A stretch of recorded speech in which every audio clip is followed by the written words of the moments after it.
Imam Busiri itu ngeluh, saya ini orang yang banyak kesalahan. Di antara salah saya adalah saya bisa ngomong tapi tidak bisa melakukan. Yaitu saya ngomong misalnya orang supaya tahajud, saya tidak tahajud. Saya ngomong orang supaya sholat sunat, saya nggak pernah sholat sunat. Itu sarahnya itu yang menyarai itu kan Imam Bajuri itu, yang sarah Burda. Itu mengkritik begini. Kalau Anda ngendikan itu fi ma'radi dzammin nafsi, yaitu dalam konteks Anda mengkritik diri sendiri oke. Tapi omongan Anda salah. Karena secara usul fikih fatal. Fatalnya begini. Misalnya saya nggak pernah tahajud. Ya mungkin itu nyata. Mungkin itu nyata. Apakah kemudian saya tidak boleh mengatakan at-tahajjudu sunnatun? Apa saya diwajibkan diam hanya karena saya tidak pernah tahajud, terus saya seorang kiai yang haram mengatakan at-tahajjud sunnatun. Assalamualaikum warahmatullahi wabarakatuh. Bismillahirrahmanirrahim. Tabarakalladzi nazzala al-furqana ala 'abdihi liyakuna lil 'alamina nadhir. Allahumma shalli wa sallim ala sayyidina Muhammad wa ala alihi wa sahbihi wa barik wa sallim asma'in. Amma ba'du. Ingkang kula hormati Kyai Haji Abdul Hanan wa ahli baiti, sedanten kanca-kanca santri peminat ilmu tafsir dan ilmu hadis ingkang kula hormati. Berbicara tentang ilmu tafsir, ada beberapa ulama yang menghindari kata tafsir. Karena makna tafsir itu memaknai atau menduga apa yang dikehendaki Allah. Tentu itu sulit. Satu, bahwa faktanya kita sudah tidak bisa komunikasi dengan Allah karena tidak ada wahyu lagi. Sehingga dari kehati-hatian ini pernah suatu saat Abu Bakar ditanya, ma makna abban fi qaulihi ta'ala wa faqihatan wa abba. Beliau menjawab, saya tidak lagi pantas hidup di atas bumi, di bawah naungan langit.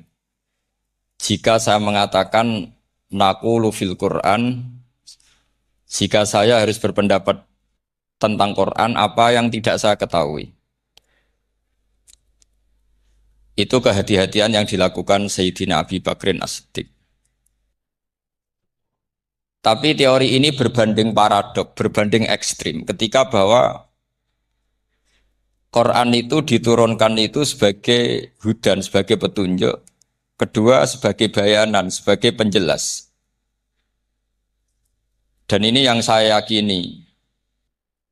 Kalau sebagai penjelas, Quran itu harus jelas sekali dan bisa menjelaskan. Dan Quran mensifati dirinya wal kitabil mubin, demi kitab yang memberi penjelasan. Sehingga dari sudut ini, orang kafir pun mungkin memahami Quran. Dan menurut saya orang kafir pun bisa paham Quran. Kalau Ahok itu melintir Quran, tidak memahami Quran, paham? Senok harganya itu melintir Quran, tapi tidak memahami Quran. Tapi bahwa Quran itu bisa difahami orang kafir itu iya. Logikanya gampang begini, kata Imam Syafi'i dalam kitab Ar-Risalah. Ketika Quran turun, itu pendengarnya itu tidak ada yang Muslim, belum ada santri Kewagian, nggak ada santri Lirboyo, nggak ada santri Sarang. Pendengarnya itu non Muslim. Nah ini sampai angan-angan. Ketika Quran turun itu pendengarnya Muslim atau non Muslim? Non Muslim. Andai kan Quran itu turun tidak difahami orang kafir, maka lalu objeknya siapa? Sasarannya siapa? Nah sebab itu akan aneh kalau kita yang mondok, misalnya ngaji Edkor, ngaji Alfiyah, ngaji Ulumul Quran, apa saja. Kemudian Anda tidak paham Quran. Padahal orang kafir saja bisa paham. Nah ini tantangan bagi kita. Sing kafir wis iso paham Quran, masa kita santri tidak paham Quran. Makanya begini, di antara awal-awal periode Makkiyah ada surat disebut qul ya ayyuhal kafirun. Katakan Muhammad ya ayyuhal kafirun. Karena mukhatabnya atau lawan dialeknya Nabi adalah orang-orang apa? Kafir. Mereka paham ketika dijelaskan Quran paham. Dan sebagian mereka menjadi mukmin karena paham. Itu termasuk isi makalah yang saya utarakan di sini. Mereka tanya, ya Muhammad, siflana robbak, amin dahabin, amin nuhasin, amin hajarin. Karena orang kafir jahiliyah itu punya tren. Yang namanya Tuhan itu fisik. Mereka punya Lata, punya Uzza, punya Hubal. Sehingga kalau Tuhan-Tuhan kita ini dari batu Muhammad, katanya Anda punya Tuhan yang berbeda. Lalu Tuhan Anda ini dari emas atau dari perak. Turunlah ayat Qul huwallahu ahad Allahus samad. Lagi-lagi mukhatabnya adalah orang kafir. Makanya ini juga akhirnya jadi ilmu madhab. Ilmu tentang firqah-firqah dalam Islam. Bahwa kesalahan terbesar orang Khawarij sebagaimana yang dikutip Imam Bukhari. Nanti saya mencari di juz 4 atau di juz 3, pokoknya di bab Babu Qitalil Khawarij, karena Imam Bukhari punya adat diulang-ulang. Kata Ibnu Umar yang dikutip Imam Bukhari, innahum intolaku ila ayatin nazalat fil kufar faja'aluha alal mu'minin. Orang-orang Khawarij atau kalau sekarang orang-orang radikalisme itu meneliti Quran, kemudian ketika ada kriteria manusia-manusia tertentu itu dianggap itu kenanya orang Islam, korbannya orang Islam. Padahal awal mula ayat ini turun untuk orang kafir atau kritikan pada orang kafir. Ini cilaka betul. Karena logikanya seperti yang dikatakan Imam Syafi'i, ketika Quran turun ini nggak ada orang Islam, yang ada orang kafir. Sehingga mukhatabnya adalah orang kafir.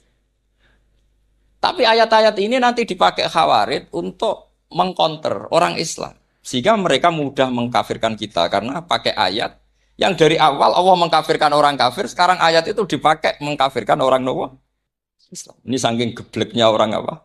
Khawarij. Makanya kata kitab Fathul Bari yang menyarai Bukhari itu, yang mendorong orang Khawarij seperti itu adalah jahluhum bisyariah. Memang mereka benar-benar bodoh. Benar-benar goblok. Misalnya kita kiai atau kita ma'arif atau kita santri atau kita orang soleh. Kemudian kita tidak bisa melakukan apa yang kita katakan. Terus kita lah kita kena kritik misalnya atak murunan nasa bil birri apa? Watan sauna anfusakum wa antum taslunal kitab. Terus kita katanya bisa ngomong tapi tidak bisa melakukan. Terus dikritik dengan ayat itu. Itu mestinya tidak tepat. Karena itu asbabil nuzulnya adalah orang-orang Yahudi karena tahu bahwa sifat Rasulullah itu ada di Taurat, mereka menyuruh keluarganya itu masuk Islam, tapi mereka sendiri tidak mau Islam. Kemudian turunlah ayat atakmurunan nasa bil birri wa tansawna anfusakum wa antum taslunal kitab. Afala ta'qilun. Sekarang perbandingannya begini. Misalnya ada orang Islam, taruh saja Zaid. Zaid itu maling. Ya maling, konsisten dia maling yang sampai tua. Terus menurut Anda, Zaid yang muslim ini, muslim, Zaid itu muslim tapi maling.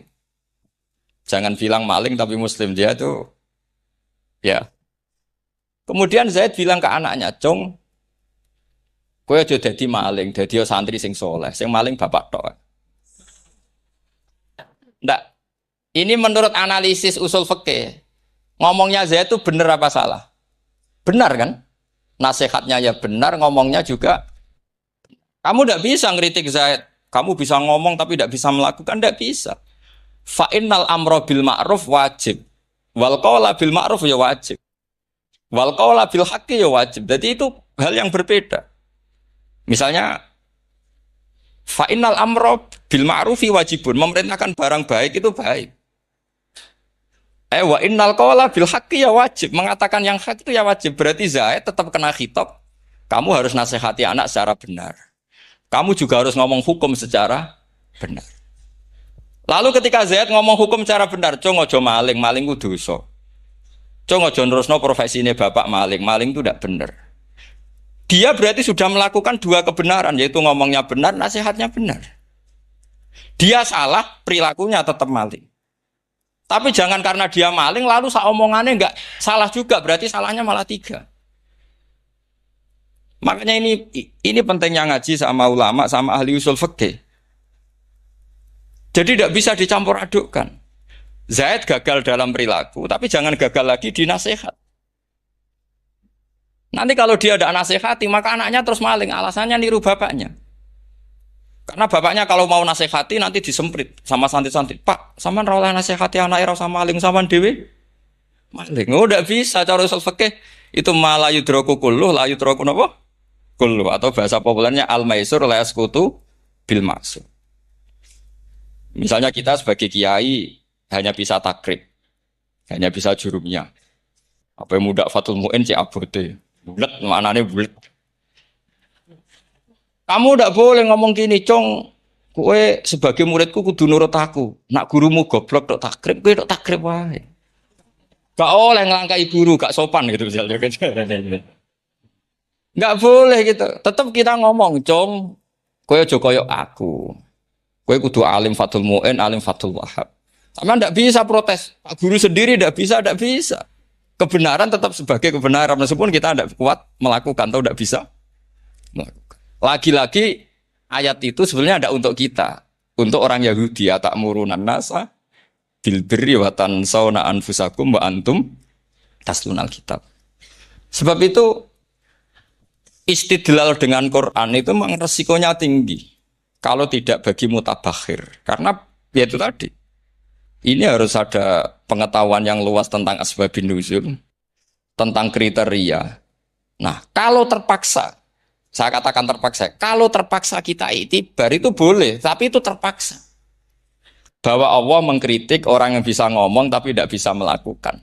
Tapi itu secara usul fikih itu runyam. Teori ini runyam sekali, fatal. Sama lihat tuh di kitab Bajuri atau di kitab-kitab fikih yang lain. Ketika Shahibil Burdah atau Shahibil Bur'ah itu yang Imam Busiri itu Muhammad bin Busiri. Niku salah nama tapi kadung populer. Jadi sebetulnya Imam Busiri itu Shahibil Bur'ah bukan Shahibil Burdah tapi kadung terkenal Burdah kita ikut-ikutan apa? Burdah. Imam Busiri itu ngeluh, saya ini orang yang banyak kesalahan. Di antara salah saya adalah saya bisa ngomong tapi tidak bisa melakukan. Yaitu saya ngomong misalnya orang supaya tahajud, saya tidak tahajud. Saya ngomong orang supaya sholat sunat, saya nggak pernah sholat sunat. Itu sarahnya itu yang menyarai itu kan Imam Bajuri itu, yang sarah Burdah. Itu mengkritik begini. Kalau Anda ngendikan itu fi ma'radi dzammin nafsi, yaitu dalam konteks Anda mengkritik diri sendiri oke. Tapi omongan Anda salah. Karena secara usul fikih fatal. Fatalnya begini.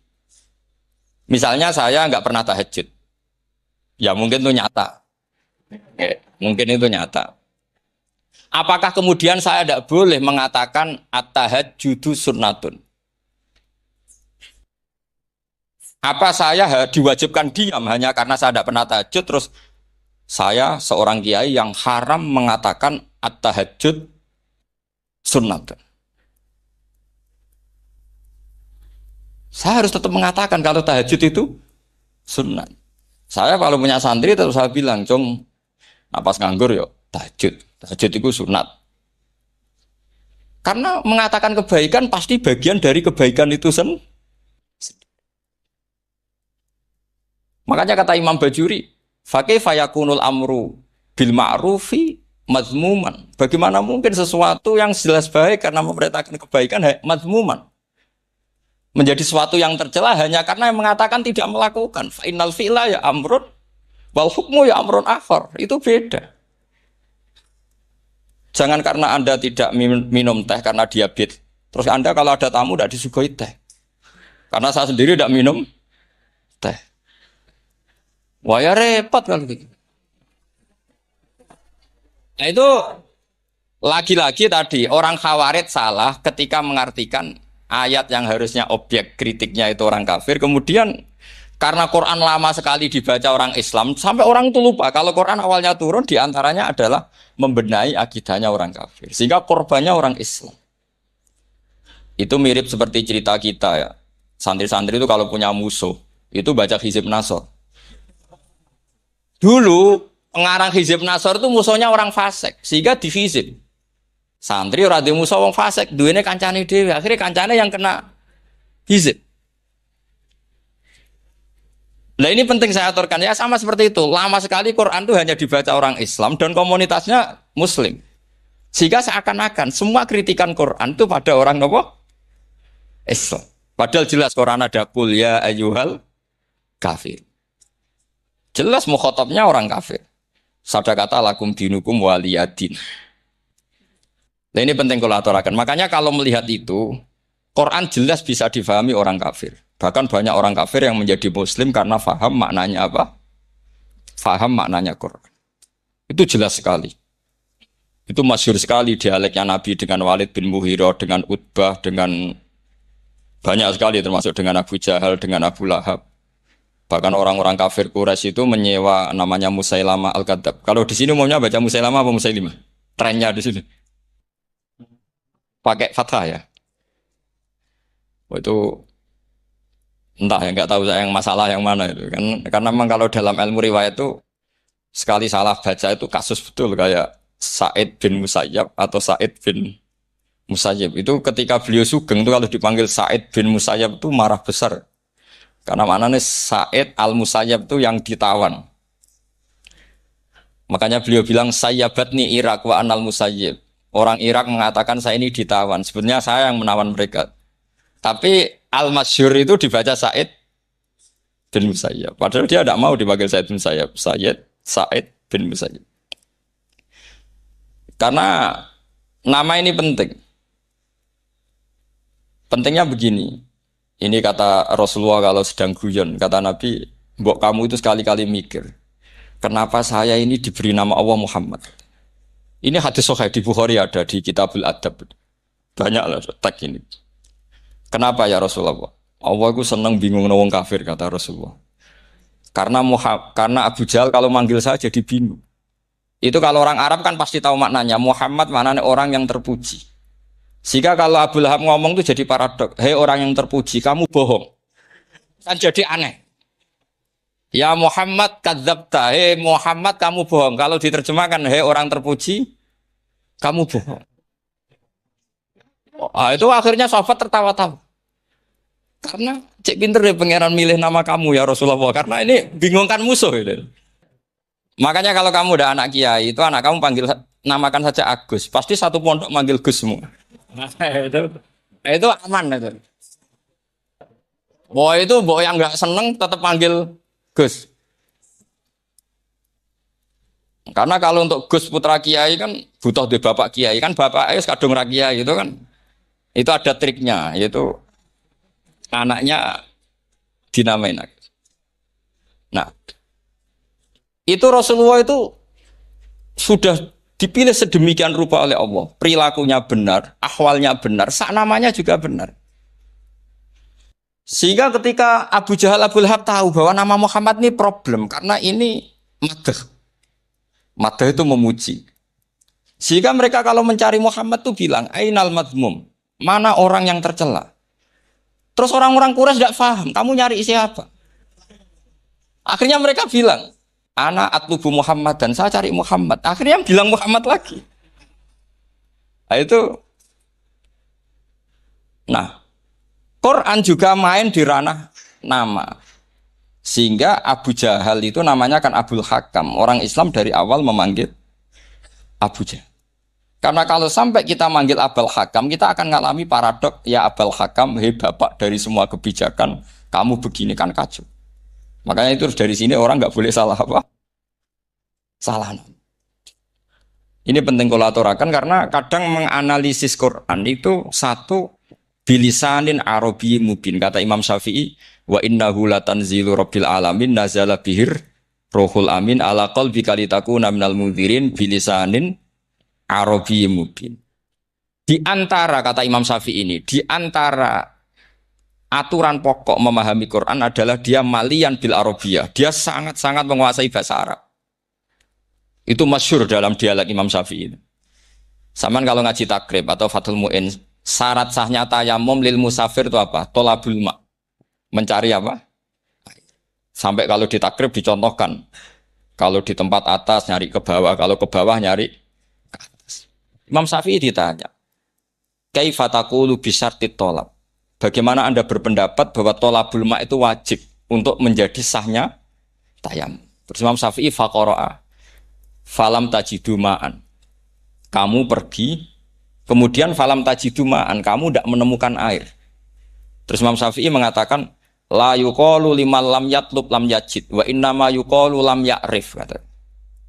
Orang yang nggak pernah mencari itu tidak bisa dikatakan lam yajid, tidak menemukan. Kalau belum mencari namanya tidak tahu.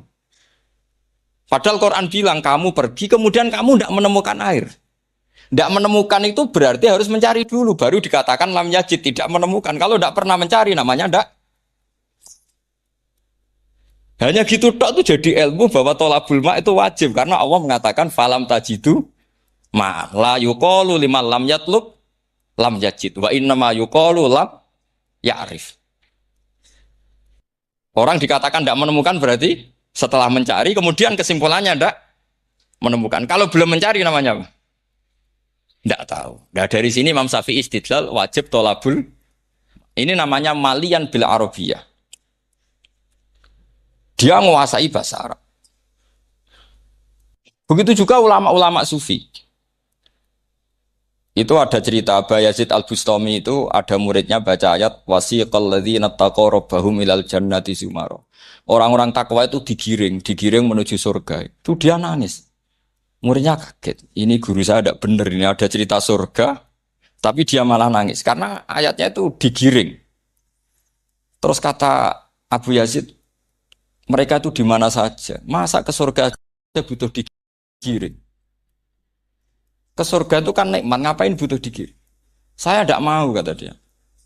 Abu Yazid itu gak mau digiring ke surga, itu gak mau. Muridnya kan apa kaget? Memangnya mau neraka kan gitu pikirannya itu. Ternyata beliau jawabnya sederhana. Saya pas itu sudah dekat sama Allah sehingga tidak perlu digiring. Kemudian saya sudah panitia kiamat pas itu, jadi nggak perlu digiring. Nah ini nanti penting jadi satu aturan ilmu ulumul Quran. Saya di rumah itu istiqomah ngajar Qawaidul Asasiyahnya Said Muhammad yang dulu ditulis abahnya Zubdatul Itqan oleh Said Alawi. Kemudian Zubdatul Itqan itu tentu dari kitab Itqan. Terus Said Alawi dulu ngarang kitab Faidul Khobir, sarahnya Faidul Khobir sama Sayyid Muhsin Al-Musawab. Dulu dari Padang, tapi hidupnya di Mekah. Saya dulu talaki sama Mbah Mun. Itu ternyata ada ayatnya. Innal muttaqina fi jannati wa nahar fi maq'adi sidqin 'inda malikim muqtadir. Sekarang sampean saya tanya. Menurut Anda semua orang kena hisab enggak? Enggak, sampean jawab saja. Menurut Anda ketika di mahsyar semua orang kena hisab apa enggak? Pasti kita menjawab iya. Tapi kata Said Muhammad, itu keliru. Enggak kebayang orang seperti Nabi kena hisab. Pasti yang kena hisab itu orang-orang yang enggak jelas. Nah, misalnya Nabi jelas baiknya, harusnya ya langsung nggak kena hisab. Karena tidak mungkin seorang saksi kok diaudit, tidak mungkin. Lo saksi itu di pengadilan kan nggak tersangka, nggak terdakwa, dia tidak boleh diintervensi oleh hakim. Nah, Rasulullah ketika kiamat, ketika fil mahsyar, fi faslil qada itu jelas. Fa kaifa idza ji'na min kulli ummatin bisyahidi wa ji'na bika ala haula'i syahida. Rasulullah sudah dekat Allah pas mahsyar itu ada Allah, ada Rasulullah, ada Jibril. Kemudian Nabi itu mengidentifikasi. Ditanya sama Allah, bener mat ini umatmu? Ya, niki umatmu ya. Kalau yang enggak jelas ya Nabi lama jawabnya. Makanya kamu jangan jadi orang enggak jelas. Nah, itu kalau sekali enggak jelas itu Nabi lama sekali jawab. Nah, artinya begini, yang kena hisab itu meskipun kata Said Muhammad, meskipun Dhahirul Quran itu menetapkan asbata umumal hisab, tapi zahirnya Quran yang sama juga menafikan hisab. Ya itu karena nggak mungkin, nggak kebayang kita malaikat berani menghisab afdhalul khalqi. Sama bisa bayangkan malaikat mengaudit Rasulullah SAW. Ahabbal khalqi ilallah. Penciloko mencit ya. Wong jajar Allah kabeh dini kan audit sudah indah. Fa kaifa idza ji'na min kulli ummatin bisyahidi wa ji'na bika ala haula'i syahida.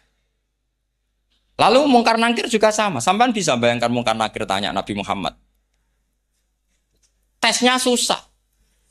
Karena kalau Rasulullah terus ditanya, "Waman nabiyuka?" Wah, itu kan bisa kiamat itu.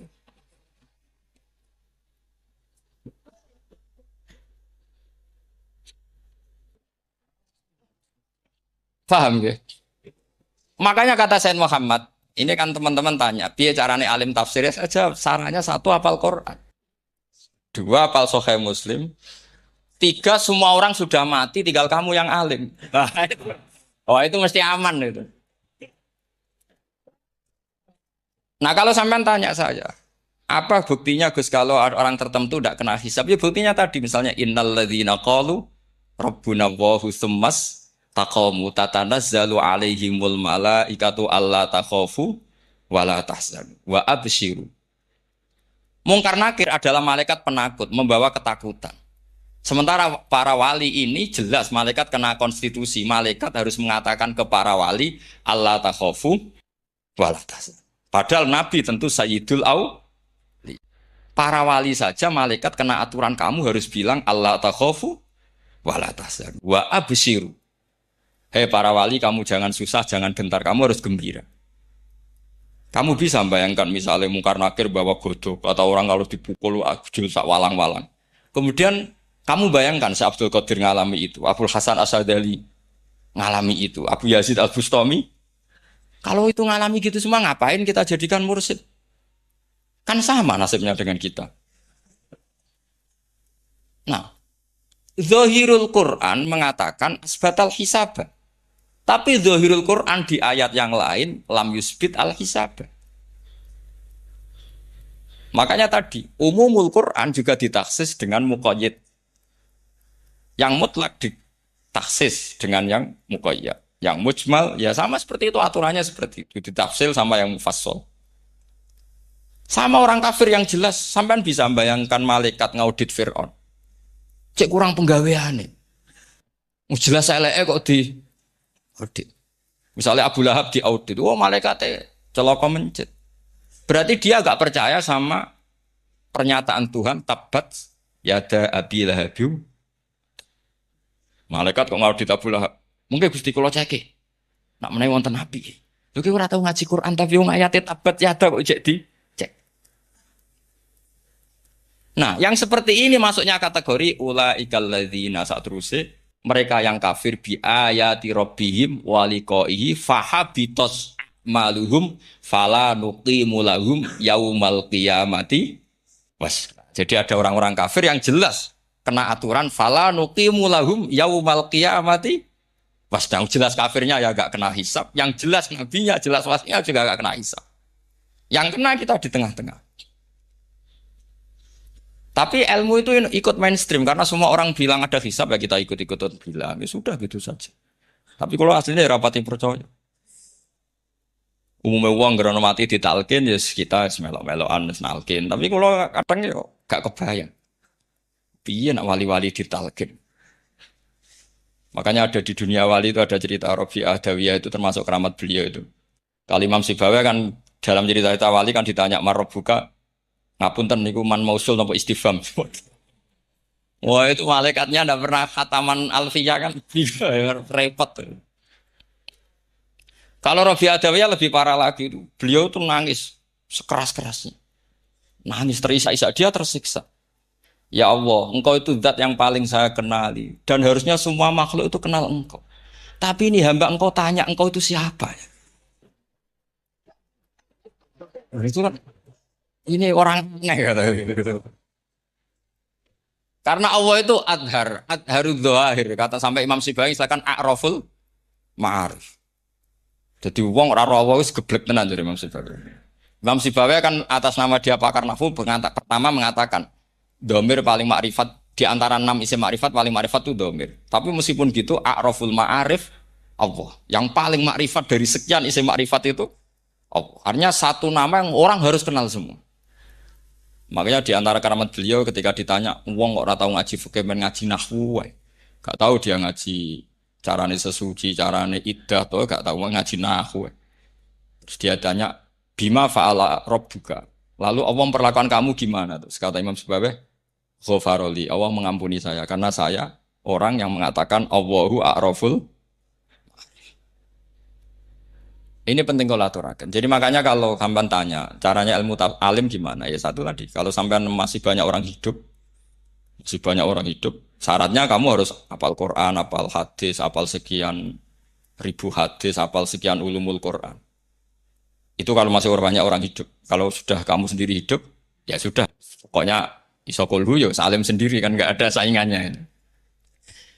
Makanya kata Said Muhammad, beliau mengatakan, kita meyakini umumal hisab ya berdasar dzahiril Quran, kita menafikan umumal hisab bahwa hisab hanya yahtassul liqaumin duna qaumin juga berdasar dzahiril.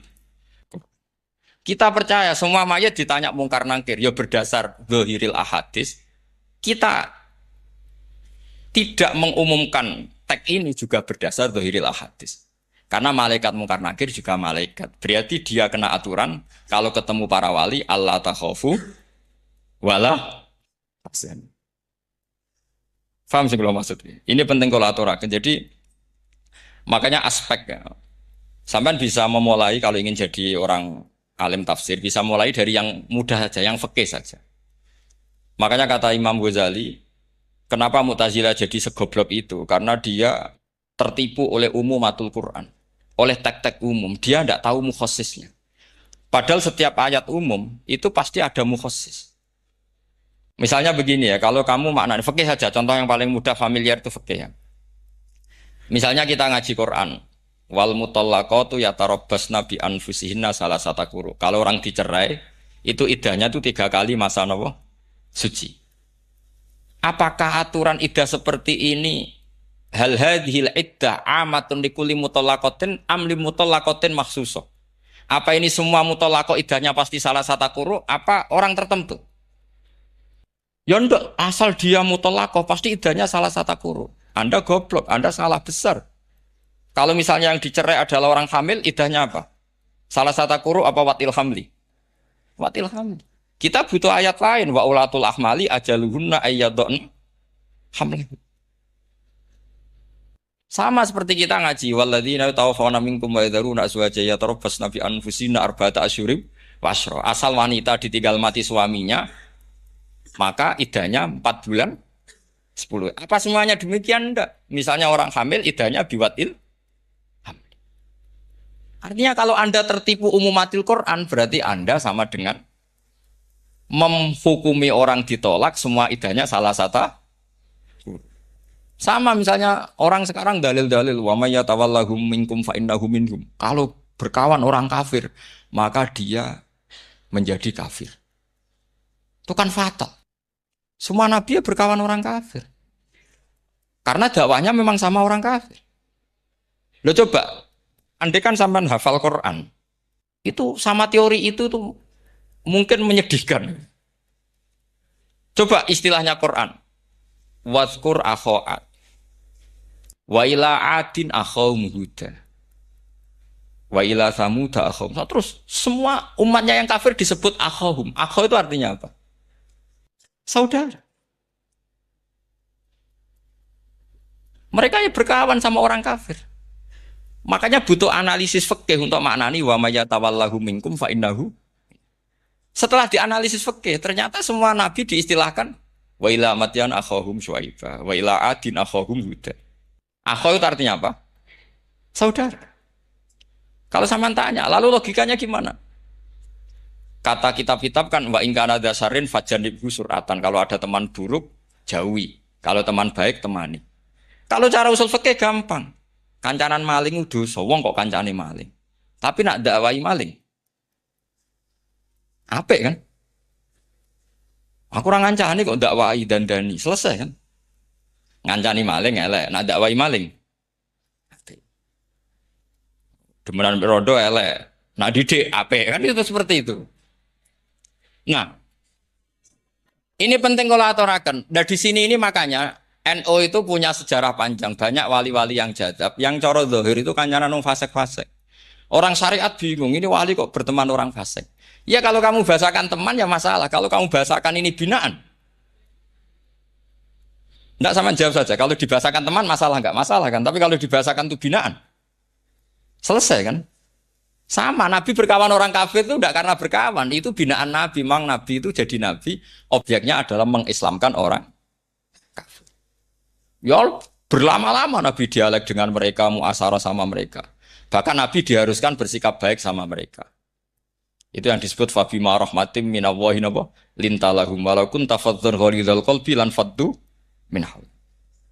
Tapi sekarang itu orang sudah tidak pakai ilmu. Orang-orang radikalisme itu nggak pakai usul fikih. Pokoknya kalau ada ayat terjemahnya gini ya sudah itu jadi madhab. Akhirnya kecelakaan seperti ini. Pokoknya kalau ada ayat faktulul musyrikina haitsu wajadtumuhum wa khuduhum wahsuruhum wa'udu lahum kulla marsad. Sudah hafalnya ayat itu saja. Dia tidak mau ngapalkan misalnya qatilul ladzina yuqatilunakum. Ada ayat lagi wa akhrijuhum yamin haitsu akhrajukum. Sehingga ulama kita membagi kafir itu ada harbi kita musuhi, ada zimmi, ada muahad, ada musta'man. Itu ulama karena tahu tidak semua orang kafir itu harbi, tidak semuanya zimmi, tidak semuanya muahad, tidak semuanya musta'man. Kalau harbi oke, kita perang, kalau zimmi ya kita bina. Kalau muahad ya sesuai perjanjian kita, kompensasinya apa, MOU-nya kayak apa. Tapi apalnya mereka ayat satu tema. Nah celakanya kita yang ngaji di pondok-pondok yang katanya spesialis ingin alim tafsir, apalnya ya satu ayat juga. Wah itu kan satu ayat versus satu ayat. Itu ngeri. Makanya kalau sama tanya saya, ini katanya di acara ini sama tanya, gimana caranya jadi ahli tafsir? Saya jawab gampang. Caranya itu hafal Quran, hafal hadis, terus hafal ulumul Quran. Ya misalnya Nadoman ya Faidul Khobir lah. Kalau kitab Nasar ya minimal itu setengah lanya itkon lah. Kalau nggak lanya-lanya amat ya agak lanya. Karena kitab tafsir itu gampang. Teorinya itu mudah sekali. Misalnya al-ibratu bi umumil lafzi la bi khususis sabab. Itu sama dengan kayak kaidah fikih. Karena kalau kaidah fikih itu saya itu pernah dibisui kiai itu. Ini kisah nyata itu. Dibisui kiai itu. Pas basul masail dulu saya itu masih sering mau basul masail. Tadi mau pensiun pun buatan niku.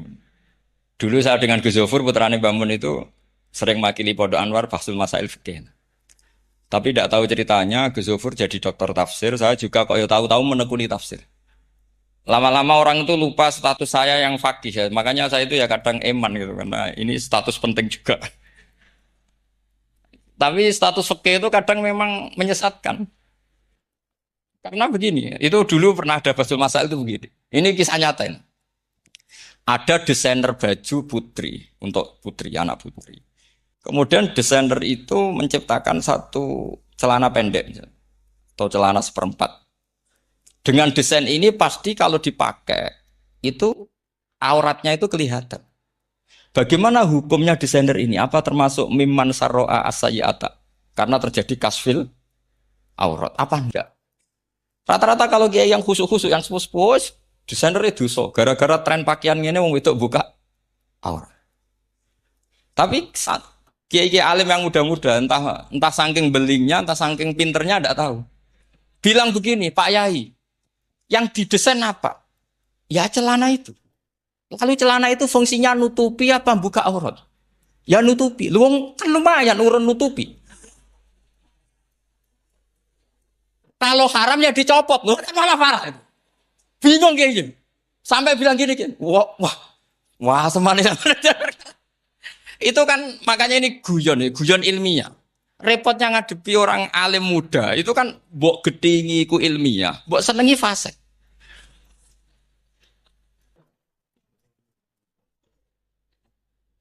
Ketika kiai yang khusyuk tadi tak cana, kalau desainer katok seprapat. Paham gitu? Yo coba yang celana dalam terlalu vulgar itu, paham gitu. Nggak rok saja lah, rok mini misalnya rok selutut. Saman jangan ngeres ya, yang rok selutut misalnya. Rok selutut itu desainernya kena hukum haram enggak? Saman jawab saja. Oh haram jadi kiai sepuh karena dengan desain itu misalnya lututnya kelihatan. Tapi pertanyaannya kiai muda saya masih ingat betul, saya tanya. Lalu fungsi pakaian itu apa Pak Yai? Fungsi itu kan tetap nutupi sebagian aurat. Kalau Anda haramkan, barang haram itu harus dihilangkan. Nah, itu. Sampai dia itu setelah acara itu manggil saya. Gus, kalau ngakoni jenengan alim, tapi itu podo repoti. Podo repoti, nak dalam, itu kan terus itu ada perumusan di redaksi keputusan, keputusan yang dijual itu, yang masail fikihnya kan terus diputuskan, dibukukan. Kalau redaksinya halal, terus nanti orang pakai rok semua. Dan saya balik bantah, kalau redaksinya haram, orang nggak pakai rok. Akhirnya itu apa? Kebijakannya lucu. Buak we Gus, pertanyaan itu buak sak jawabannya oh gege. Jadi kita debat tidak jadi. Ini cerita ya, cerita ilmiah. Makanya sama tidak wajib manut saya. Saya ini terlalu ilmiah, jadi tidak baik untuk kehidupan kesalian kurang baik. Jadi ini, tapi ini ilmu. Tetap kaidahnya fikih ma la yudraku kullu la yudraku kullu. Jangan kalau tidak bisa nutupi aurat semua, lalu jangan sama sekali. Lungki kan kaidahnya kan gitu, ma la yudraku kullu la yudraku kullu. Misalnya Anda punya tetangga nggak mau pakai jilbab, nggak mau pakai pakaian muslimah. Kamu tidak boleh bilang, munisan raklambinan tidak bisa. Ma la yudraku kullu napa ma la yudraku kullu nu la yudraku napa? Makanya ini kita harus hati-hati. Nah, bayangkan sekarang orang neliti Quran itu yutraku kullu. Mestinya kalau Anda meneliti radikalisme, ayat yang terkait radikalisme diteliti semua. Ternyata di surat Taubat yang disebut suratus Saif, yang bahkan haram baca bismillah, itu ada ayat wa in ahadum minal musyrikin nastajaroka fa'ajirhu hatta yasma'a kalam Allah. Tsumma ablighu makmana. Muhammad, kalau ada orang kafir mau belajar Quran sama kamu, ya harus kamu pelajari. Hatta yasma'a kalam Allah. Setelah mereka mau belajar, ya ablighu makmana. Tsumma ablighu makmana. Kamu harus menjamin keamanan dia. Itu di surat Taubat. Termasuk akhiru suratin nazalat. Gak mungkin terjadi mansuh. Tapi orang-orang ekstremis selalu pakai faqatulul musyrikin haitsu. Apalan itu terus. Yang orang liberal yang menaparin la ikraha fiddin. Ya sudah seperti itu. Sing orang-orang tegas ora tau nahi mungkar, ya ma arsalna ka ila rahmatal lil alamin. Itu ngono terus. Yang kelompok tukang nahi mungkar ya ayatnya amen nahi. Saya tuh heran, kenapa mereka punya masalah dengan hafalan kayaknya. Kenapa sih? Hafalannya kok pedot itu. Kita yang hafal semua bingung jadi. Jadi akhirnya kita yang pinter anut sing goblok karena saya tuh pernah loh debat sama orang salah, debat gitu.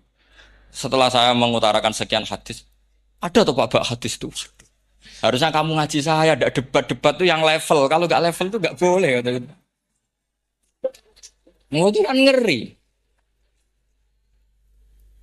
Makanya ini penting ya kalau sampean tanya ingin jadi alim tafsir ya harus hafal Quran semua.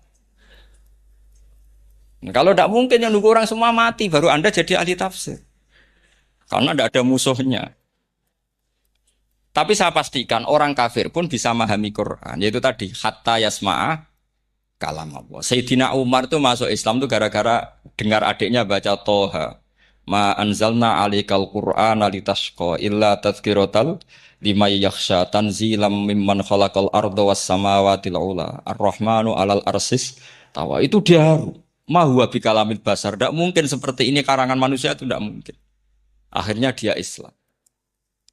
Banyak orang Islam karena diperdengarkan Quran. Karena memang notnya sudah unik, makna kualitasnya juga sudah unik. Semuanya itu unik, indah.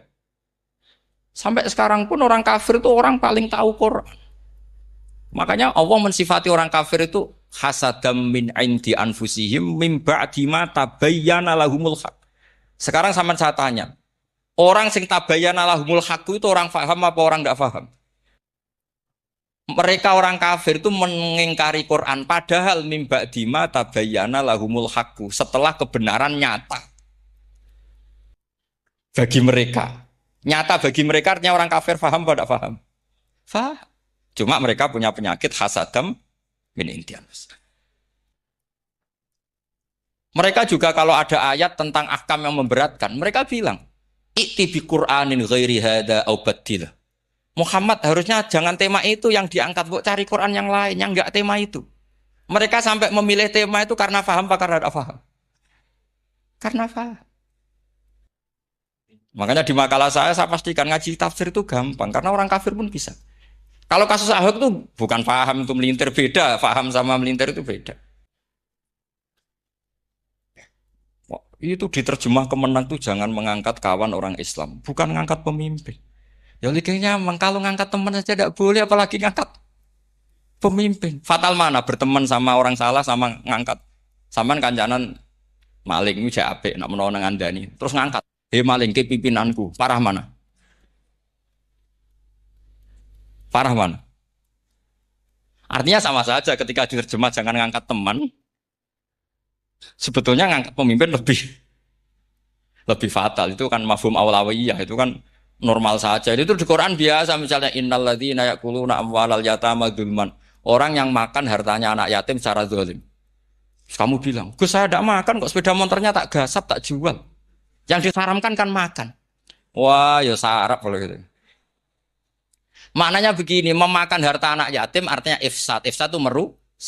Nak ngono ikhraq membakar atau mencuri sama dengan makan. Bal asad. Malah kan lebih apa? Lebih apa? Dasar. Jadi yakuluna di situ tuh ba'dul amsilah sebagian contoh min wujuhil ifsad atau min wujuhil ihlak. Jangan kok karena ayatnya makan, oh yang haram tuh makan. Kalau nyuri gak apa-apa. Paya fat. Itu kan sama dengan santri geblek dikandani kiai ini, "Cong, kowe mbek bojomu jogeman naboi." Suatu saat istrinya lapor lagi, "Pak Yai sekarang ndak naboi tapi nyadui." Karena naboi itu pakai tangan. Ke pertama dilaporkan kiainya, "Pak Yai, suami saya itu sering mukulin saya pakai tangan gini. Jong jogeman naboi bojomu." Dia Pak Yai siap. Satu saat istrinya lapor, "Pak, tetap benjut kenapa? Kalau nak ini disadui." Kepikirannya, sing haram nabok, nak nyaduk halal. Wah itu kan ngajak goblok bareng. Nah masalahnya di usul fikih kasusnya seperti itu. Makanya saya ini kadang ya maliki sekali. Kadang saya itu maliki sekali. Kadang ya. Misalnya begini, saya beri contoh. Ini yang kisah nyata ya. Ada seorang Arabi datang ke Rasulullah. Ya, tadi kan teman-teman minta juga ilmu hadis ya. Ini satu paket saja. Itu tadi nanti kalau sampean kasih lalim itu sudah ada urusan saya tadi. Nunggu orang mati banyak tadi.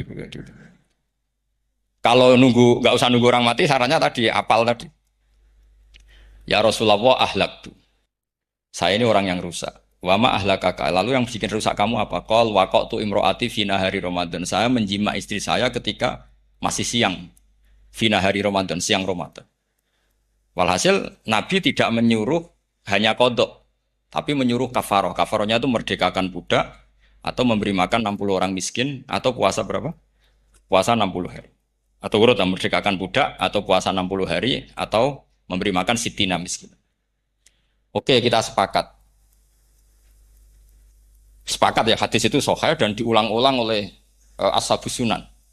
Oke, riwayatnya enggak masalah. Sekarang kita analisis maknanya. Sekarang sampean saya tanya. Kalau Anda misalnya sekarang jam berapa ini? Misalnya sekarang jam 9 kurang seperempat Ramadan. Terus Anda rokok atau Anda ngopi, kepengen ngopi terus ngopi tanpa udzrin syar'iyyin. Anda hanya wajib qadha apa bayar kafarah? Enggak sampean jawab. Rata-rata kiai kita, oh mau wajib qadha Gus karena gak jima. Sing seru kafarah iku nak jima. Kan ngombe kopi be jima beda. Pertanyaannya tuh lucu, ini naif secara fikih masalah. Masalahnya begini. Jima bojo itu tidak zina. Jima bojo itu zina apa enggak? Enggak. Berarti dengan makan bedanya apa? Sama kan? Sama-sama amrun mubah. Sesuatu yang boleh. Kenapa hukumannya berat? Makanya kata Imam Malik, enggak itu nilainya. Nilainya adalah hadku hurmati Ramadan bi ghairi udzrin syar'iyyin. Makanya kata Imam Malik, siapapun yang makan fina hari Ramadan, iftar apapun fina hari Ramadan bi ghairi udzrin syar'iyyin, maka hukumnya sama dengan jima fina hari Ramadan. Karena sama-sama ihlak ifsad hurmata Ramadan bi ghairi udzrin syar'iyyin. Enggak ini ilmiah. Kamu udah harus cocok, tapi otak kamu harus percaya. Loh iya kan beda kan? Saya secara nafsu tidak cocok, cek berarti. Tapi ilmiah saya setuju. Kalau Kiai Ngandani itu kan pasti pakai badul amsilah, kan nggak mungkin semua contoh disebut. Jong penak melaku-melaku jogeman delok wong wedok iku mari setan. Mboten delok Mbah, nyekel lu malah parah to. Nggak bisa. Makanya ini masalahnya lafat. Ini kembali ke Imam Syafi'i bilisanin arabiyyim mubin. Ketika seorang kiai bilang, "Cung jogeman delok cawe itu," adalah mengungkapkan al-muharramat. Bukan mentaksis yang haram itu hanya melihat. Saya ulang lagi ya. Ketika seorang kiai bilang, "Cung jogeman delok wong wedok sing haram," itu semangatnya adalah melawan keharaman, bukan mentaksis yang haram hanya itu di Quran normal semua, di semua lugat ya biasa. Itu kan sama seperti misalnya seorang bang ngasih uang cucunya, "Cung, tak kayak duit 100.000. Cung gue tuku es." Terus kue mendingan. Nah ragu tuku es haram iki kan ngongkone tuku es. Lah kepen putumu mati kan nyeben 100.000 gue tuku es. Ya mulai dulu istilahnya nambahnya ke ibu tuh, "Cung 100.000 gue tuku es." Cara wong kuno. Maksudnya itu pokoknya umumnya cah cilik senane es menyebut. Ya sudah seperti itu. Sama seperti Quran menghentikan begini. Ini memang salate yang fikih dulu yang pokok-pokok. Di antara yang enggak boleh dikawin adalah wa antasma'u bainal ukhtaini illa ma qad salaf. Kamu enggak boleh menikahi Sri dan Zainab, kakak beradik. Sudah sepakat gitu. Fi nikahin wahid enggak boleh al jam'u bainal ukhtain. Jadi mbaknya kamu kawin, adiknya kamu kawin fi nikahin wahid. Tapi nak ngeduni boleh, berarti kan dengan waktu yang berbeda. Quran hanya menyebut itu. Kemudian Rasulullah zaman Sugeng itu hanya nambahi wala binal mar'ati wa ammatiha, wala binal mar'ati wa kholatiha. Juga enggak boleh menikahi ponaan plus buliknya. Baik bulik dari bapak, yaitu ammah, maupun bulik dari ibu disebut apa? Kholah. Kemudian ulama fikih merasa ada yang kurang, ditambahi lagi. Dua perempuan yang andekan yang satu itu lelaki kok haram nikah, berarti haram jam'u fi nikahin wahid. Misalnya cucu rabibahnya boleh enggak? Enggak boleh kan? Berarti kalau sampean ngumpulkan cucu dan mbahnya fi nikahin wahid juga enggak? Tapi orang yang waras itu tidak akan nyalahkan Quran ketika tidak lengkap. Wa antasma'u bainal ukhtain ila ma qad salaf. Ini tidak lengkap. Yang haram kan tidak hanya jam'u bainal ukhtain. Termasuk mengumpulkan cucu dan mbahnya. Karena Quran nggak mau dengan logika tidak waras itu tidak mau. Taruh saja orang itu rata-rata mbahnya kan umur 70 tahun. Cucunya umur 17 tahun. Kebayang nggak kamu nikahi? Sehingga adik kan boleh bareng, mesti kamu milih bareng. Makanya Quran hanya bakas wa antasma'u final ukhtain. Karena yang mungkin masih menggugah selera itu dua. Tapi kalau cucu sama mbahnya itu, kalau ada yang masih selera kan, ya sarap tuh. Tapi fikih sebagai kaidah tetap menerangkan, termasuk yang haram jam'u adalah bainal mar'ati wajad dati. Paham sih maksud? Artinya ketika menyebut itu tidak jaminan merangkum semua hukum. Tapi ba'dul amsilah. Fa'innal akila yaktafiya bi isyaratil ba'di. Karena orang kalau punya akal diisyaroi sebagian sudah. Ini penting kalau aturakan. Jadi ini penting. Nah bayangkan sekarang banyak gerakan-gerakan ahli Quran katanya tapi nggak memahami ilmu usul fikih. Quran ra ono ya wis. Nang Quran ra ono cerita harame asu, nak ngono asu ya halal. Ora ono Qurane. Sing ra ono iku tekem ora Quran kok aneh-aneh.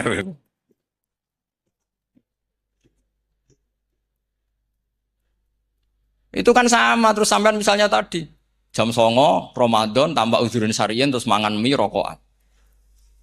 Itu kan melecehkan Ramadan biwiri uzurin syariyin. Karena melecehkan hurmata Ramadan kena sanksi separah itu.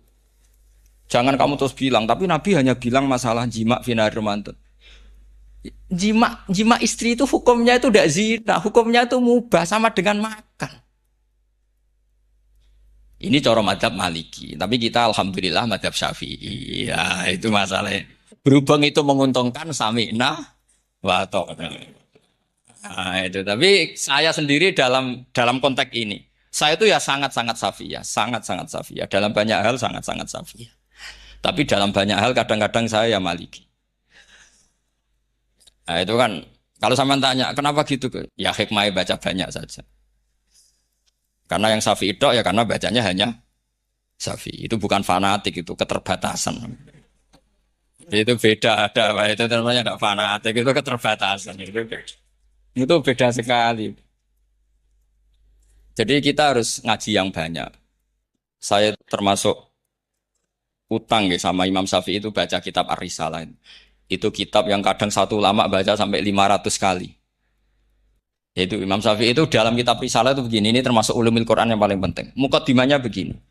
Wan nasu sinfani min awalil amri. Wan nasu sinfani. Ketika Rasulullah datang membawa Quran itu manusia hanya ada dua. Al-kuffar sing dari jenis ahli kitab dan kuffar dari jenis yang tidak ahli. Bahkan tidak ada orang Islam zaman itu. Pertama Nabi jadi Nabi itu adakah pendengar yang Muslim? Kan tidak ada. Semuanya ahli kitab. Makanya susah kalau Quran kamu analisis korbannya orang Islam tuh kata Ibnu Umar tuh lucu. Dulu tuh mukhatabnya tuh orang kafir, jelas kuliah ayuhal kafir.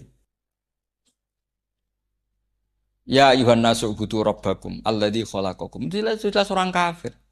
Karena orang Islam nggak mungkin dikhatabi ubudu rabbakum. Makanya Imam Suyuti kalau nafsir itu ngeper ubudu rabbakum wahiduhu. Tapi kalau mukhatabnya orang Islam, dawimu alal ibadah atau dawimu alat tauhid. Karena dia tahu kalau mukhatabnya orang kafir, ubudu ya masih wahidu. Kalau sudah Islam kok dikhitabi ubudu, mudawamah alal ibadah. Itu saking alimnya Imam Suyuti. Ini saya teruskan. Kalau mukhatabnya itu orang kafir ahli kitab, itu kemungkinannya ya dua. Cara mereaksi Quran. Yaitu disebut lam yakunil ladina kafaru min ahlil kitabi wal musyrikina munfakina hatta ta'tiyahumul. Jadi lam yakunil ladina kafaru, jelas kafaru itu umum. Kemudian ditafsir kafaru itu ada yang min ahlil kitabi. Berarti kafaru yang jenis Yahudi Nasrani. Ada kafaru yang min ahlil kitabi wal musyrikin.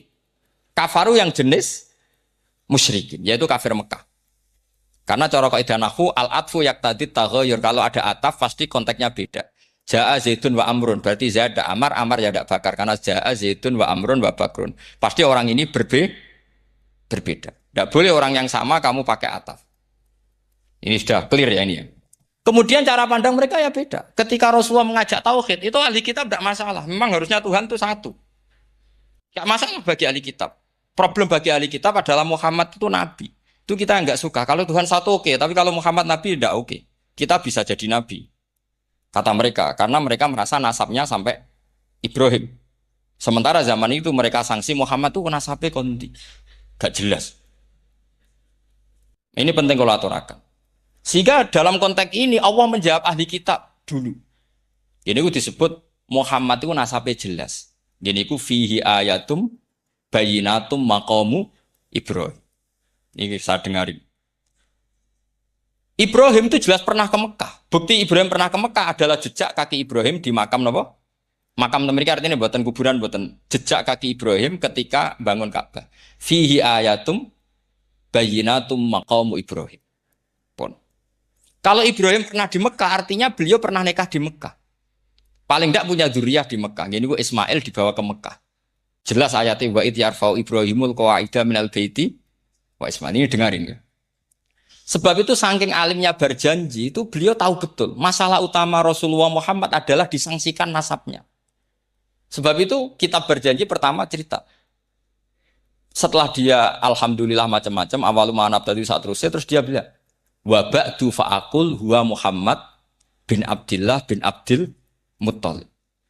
Saat terus ya wabatu wa Muhammad bin Abdullah bin Abdul Muttalib wasmu Syaibatul Hamdi Humitat Khisaluhus saniyah. Saat terus Ibnu Qusayn, saat terus Sumiyah bi Qusayn litaqasi fi biladi Qudu'atal Qasiyah. Karena dia tahu yang masalah bagi Rasulullah itu adalah masalah nasab bagi mereka yang kafir. Terus beliau ngendikan ditutup wa adnanu bila raibin inda dawil ulumin nasabiyah ila dhabihi Ismail nisbatuhu Wah, jelas saya Adnan itu pasti puter cucu-cucunya Nabi Ismail. Karena orang Yahudi yang disoal Muhammad itu, kamu itu siapa? Kok tahu-tahu Nabi? Kamu orang Arab. Orang Arab itu tidak pernah ada Nabi. Yang Nabi itu normalnya orang Israel. Yaitu turunan Yahudi. Karena Yahuda bin Yakub bin Ishak bin Ibrahim. Akhirnya Allah membuktikan. Fihi ayatum bayinatum maqami. Bukti kalau Ibrahim pernah di Mekah adalah jejak kakinya di Mekah. Itu dekat Ka'bah. Ini jawaban Allah yang tentang ahli kitab. Karena sudah jelimet. Ada ilmu ansab, ada ilmu nasab, ada polemik kitab samawi. Kalau kafir Mekah ini goblok-goblok.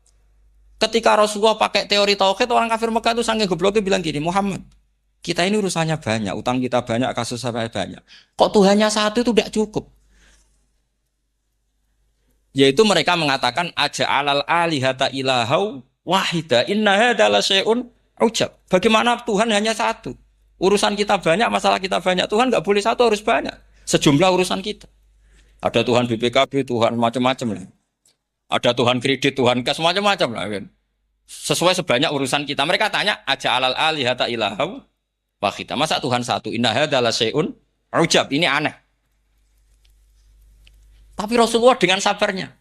Kalau yang seperti ini Allah menjelaskannya beda dengan yang pertama. Karena tadi orang kafir itu bisa min ahlil kitab, bisa wal bikin lam yakunil ladzina kafaru min ahlil kitabi, ada yang wal musyrik. Semuanya ini tidak pernah munfakina hatta ta'tiyahumul bayyinah. Mereka tidak pernah tercerabut dari pikiran mereka, dari mainstream mereka sampai ada bayyinah. Bayyinah itu kejelasan kebenaran atau benar yang begitu jelas. Itu siapa? Rasulun minallah yatslu suhufam mutahhar. Akhirnya Nabi sabar. Saking sabarnya Nabi itu ngomong gini, ya di khalayak umum, mukhatamnya ya kafir semua. Hei saudara-saudara kami suku Quraisy, kita ini sebangsa. Nabi tanya, Muhammad, ajaran kami itu benar, karena kami itu orang yang kita percaya. Tapi kali ini Anda aneh, karena ngajak satu Tuhan. Itu tidak mungkin, urusan kita banyak, satu Tuhan enggak mungkin. Tuhan harus banyak. Kita punya 3 aja kurang banyak, kan banyak punya Lata, Uzza, Hubal. Rasulullah dengan sabarnya ngendikan gini, hei kaumku, kalau kamu jadi pembantu, jadi buruh, senang mana punya majikan banyak sama majikan satu. Kalau majikannya banyak, itu perintahnya beda-beda. Seleranya, semua harus kamu lakoni, semua harus kamu taklui, karena kamu harus nurut. Wah ya repot mat kalau di majikan banyak, ngerepoti mesti. Rasulullah tinggal nimpali, Tuhan kamu itu majikan kamu. Kalau Tuhannya banyak, perintahnya ya banyak. Seleranya beda-beda. Kamu bingung nggak? Wah ya bingung. Ya sudahlah, satu aja. Akhirnya mereka masuk Islam. Nah itu disebut Nabi itu fatona, punya kecerdasan artikulatif. Kalau menjelaskan itu masuk akal.